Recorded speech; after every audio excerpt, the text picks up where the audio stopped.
So, when you were training, did you use a sled much? We didn't have a sled. We have a different type of machine that was making the States. Was that the spool, the one that was like a roll? A roll. Okay. It was good. How often did you use it? We use it probably about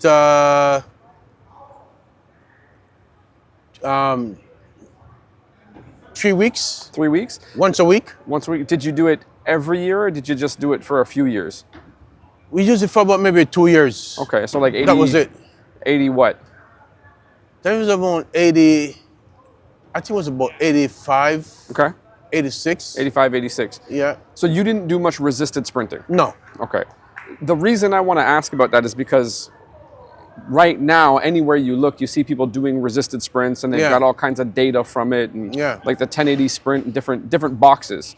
The boxes bother me because they take up too much space on the track. They become tripping hazards. But the main point is you were able to achieve speeds that people have a hard time achieving today, Yeah. and you barely used any resisted sprinting, That's right. right? You did do a decent amount of hill sprints, correct? I did a lot of hill sprints. Yeah. Okay. Now, how far would you run on the hill? Like how many meters? 60 meters. 60 meters? Yeah. Now, there's- About 9 seconds, 8.9 seconds, 8.6 okay, seconds. with a good incline. Very fast. Oh, yes. And that you would have done that early in the year. You would have done that September, October, Like fall training. Yeah. fall training. Did you ever do that in the spring? No. No. No, just so fall. it was base, Just base training. and it was for strength. It wasn't necessarily that you weren't trying to work on speed. You were trying to run fast, but it was more for strength. For power, yeah. Yeah, for power. Like I've heard Charlie talk about it for early acceleration.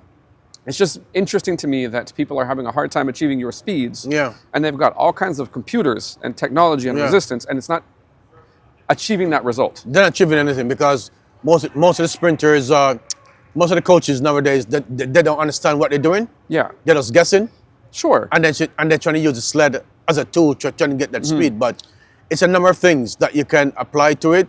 But also, if you apply too much with the program you have, you overload the body too much Yeah. and shut the nervous system. So Yeah. you have to be careful when and how you apply that kind of training. Yes.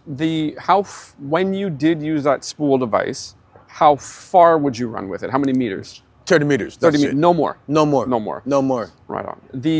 My memory is that Charlie said he didn't want any resistance that would slow you down more than 10% of personal best time at a given distance. Yes. If it slowed you down more than that, he didn't like it because it changed mechanics. It's a mechanics, of course. Yeah, he wasn't just trying to work on how fast you're moving, he was trying to work on how you were moving. How you're moving. So if you're moving too much different, then it embeds and it messes with how you're running. Necessarily So you like running, it. yeah. Okay.